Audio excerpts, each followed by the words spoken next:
Salutations tout le monde, salutations distinguées, chers auditeurs. Aujourd'hui, nous allons essayer de faire un éventuel partage d'informations et d'expériences. Ceci, bien sûr, n'est pas un courant, c'est juste un partage d'informations qui vise à donner un contenu positif et constructif dans un environnement où le partage de contenu qui n'a pas de niveau ou le contenu qui n'a pas de sens ou de but précis règne dans notre société, malheureusement. Aujourd'hui, on va essayer de partager quelques conseils, quelques informations pour essayer d'aider une certaine catégorie de gens, principalement les chercheurs d'emploi et les professionnels d'une manière générale qui veulent développer leur activité ou trouver un emploi tout simplement. Alors aujourd'hui, j'ai préparé une première partie de ce que j'appelle le coaching professionnel. Partie demandeur d'emploi, bien sûr.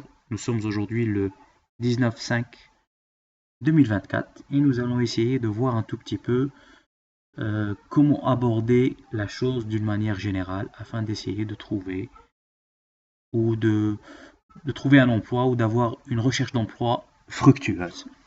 Premièrement, alors, une petite seconde. Voilà. Donc, on va. L'intitulé de notre contenu aujourd'hui, c'est Coaching professionnel partie demandeur d'emploi. Alors, les objectifs. Quels sont nos objectifs? Bien sûr, il faut se fixer des objectifs. Nos objectifs sont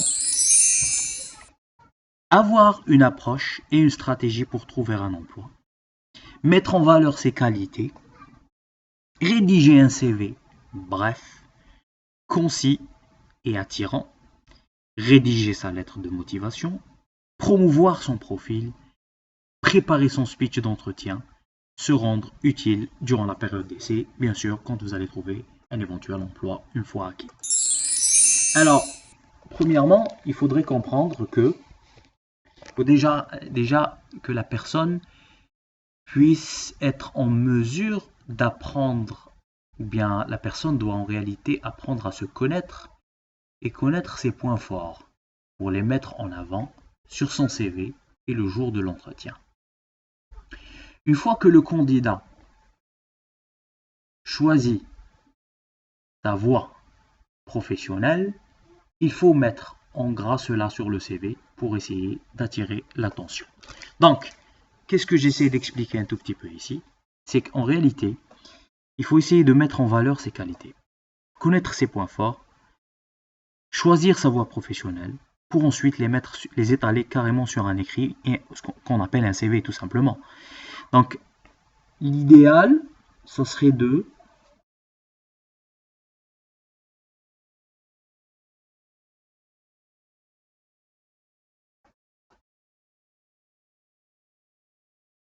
Donc, on va essayer de reprendre un tout petit peu où on s'était arrêté. Alors, on va reprendre notre diaporama. Alors, on a vu ici, bien sûr, on a exploré le point pratiquement le plus pertinent, le plus important dans ce genre de situation. C'est-à-dire qu'il faut essayer de mettre en valeur ses qualités, connaître ses points forts, choisir sa voie professionnelle pour les mettre en évidence par la suite sur son CV. Donc, la question, le prochain point que je voudrais aborder, c'est comment préparer son CV sans aucune faute ou erreur grave. Donc, ce qu'il faut comprendre, c'est que le CV est vraiment notre première image pour le RH. C'est pour cela qu'il faut qu'il n'y ait pratiquement aucune erreur ou les limiter carrément. D'un autre côté, il faut aussi savoir écrire sur un tableau ou sur son CV les informations de base qu'il faut avoir, nom, date, lieu de naissance. Il faut aussi mettre en avant, comme je l'ai dit, ses points forts, son expérience professionnelle, ou bien sa formation professionnelle, ou sa formation d'une manière générale, afin d'attirer l'attention du RH par rapport au poste recherché justement. Donc, je vais essayer de vous donner un petit modèle de CV en français. Il n'est pas interdit, bien sûr, par la suite de le faire en arabe, si vous voulez, ou en anglais. De préférence, le CV ne doit pas dépasser les 2 pages, car le RH n'a pas le temps, comme je l'ai dit préalablement, il n'a pas le temps de voir toutes les candidatures. Il doit être assez rapide même si certaines entreprises, s'ils ont une grande dimension ou une dimension de plus d'une centaine d'employés, généralement ils prennent la peine un tout petit peu de voir et d'étudier les candidatures avec en profondeur, pardon. Et voilà. Donc, comment préparer son CV sans aucune faute ou erreur grave? Le CV est la première image que vous allez donner de vous. Donc, il est très important pour vous de bien l'élaborer. Aussi, il faut absolument éviter le maximum les erreurs linguistiques parce que tout de suite, ça trahit un tout petit peu votre niveau intellectuel et ça, en réalité, ça va donner ça va refléter une mauvaise image de votre niveau. D'un autre côté, il faut apprendre aussi à donner les informations personnelles de base, nom, date et lieu de naissance, téléphone, etc.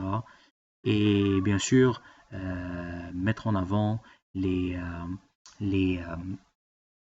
comment dirais-je, les expériences ou les formations les plus pertinentes. On va essayer de vous donner un petit modèle. Cependant, il faut noter que, je le mets ici en bas, il faut noter qu'il est très important de ne pas dépasser les 2 pages, max 3 pages, car le RH n'a pas le temps de tout lire. Il faudra être accrocheur sur son CV dès les premiers instants. Ensuite, vous développerez le jour de l'entretien, bien sûr.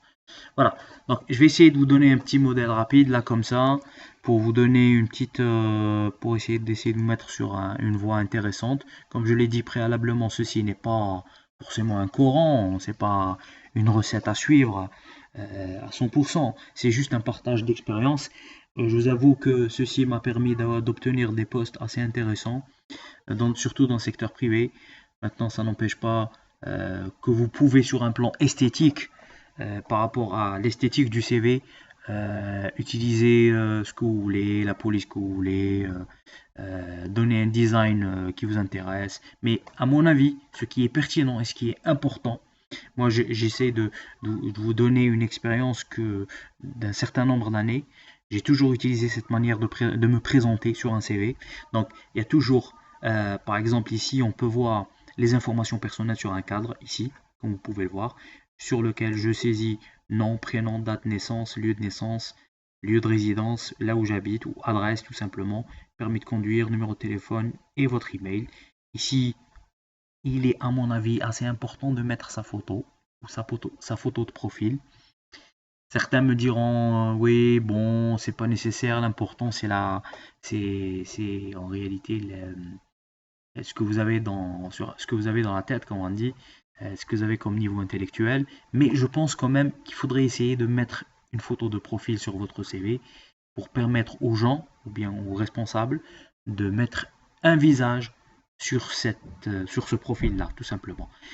Vous pouvez, à la rigueur, utiliser ce point-là ou bien mettre un intitulé ici, motivation et objectif. Vous pouvez vous étaler en quelques points ou vous pouvez tout simplement, pour essayer d'éviter un peu le fait d'écrire carrément une lettre de motivation, vous pouvez résumer votre motivation en quelques mots comme ça et vous mettez un petit intitulé, motivation et objectif.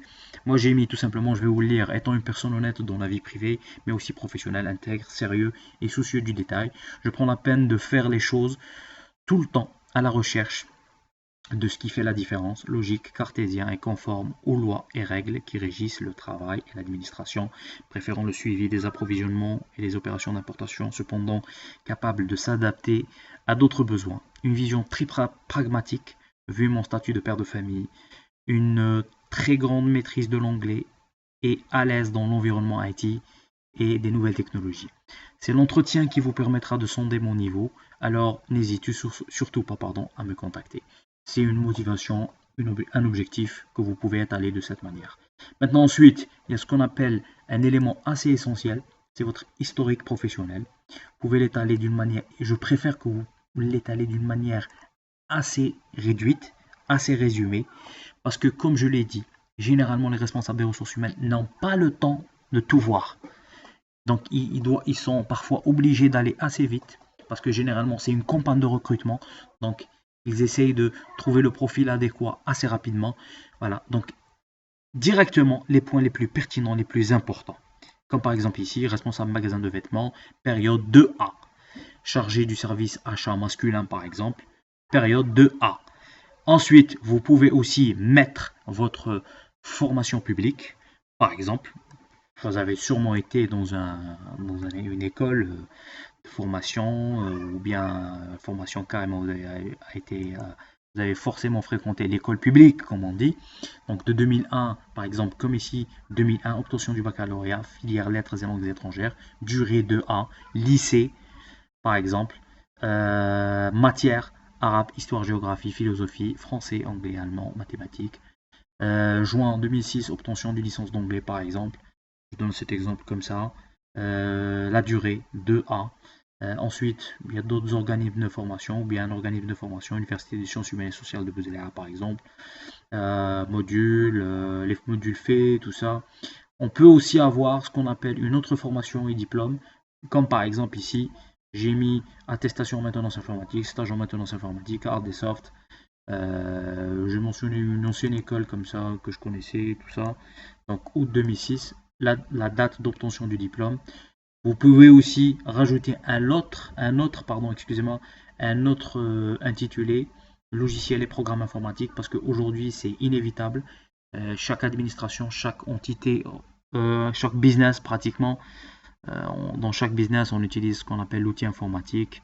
Environnement Windows, logiciel Google et par exemple les logiciels Google et Android qui font partie aujourd'hui de notre quotidien, c'est clair. Microsoft Office, ERP, il y a plusieurs ERP qui existent, Odoo, pas mal de... Voilà, donc simplement. Autre compétence, il y a aussi bonne connaissance de la transaction commerciale internationale, Incoterm, période de chargement, lettre de crédit, sens de l'organisation, très bonne maîtrise de la communication en anglais, bonne connaissance des opérations, transit, adaptation. Ceci est un exemple bien sûr.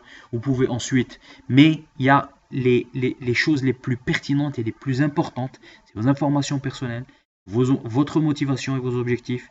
Ensuite, vous attaquez tout simplement l'historique professionnel, votre historique professionnel, votre expérience professionnelle, et vous la mettez d'une manière chronologique et résumée pour que très vite le recruteur arrive à voir et sonder ce que vous avez comme expérience.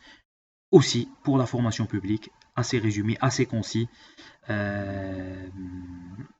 Voilà, vous étalez tout simplement votre formation publique, vos autres formations aussi, et bien sûr les outils informatiques que vous maîtrisez. Voilà pour cette première partie de coaching professionnel. C'était juste, il y a aussi les autres compétences, comme je l'ai dit préalablement. Il y a aussi des critères personnels que vous pouvez rajouter aussi.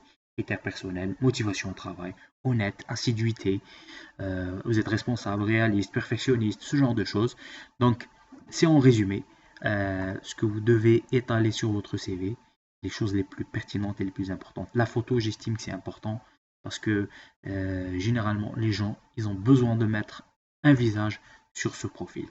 Voilà, c'est tout pour cette première partie. Je compte sur vous pour nous suivre sur la chaîne. On va essayer de donner et de continuer cette série de... Voilà, donc comme je l'ai dit préalablement, ça sera tout pour cette première partie de coaching professionnel. On compte sur vous pour liker, nous encourager, pour essayer de cette manière, on va essayer de donner plus de contenu, plus de partage, d'expérience, afin d'aider. Et voilà, donc c'est tout. Merci beaucoup pour cette première. Et voilà, bonne continuation. Merci, au revoir.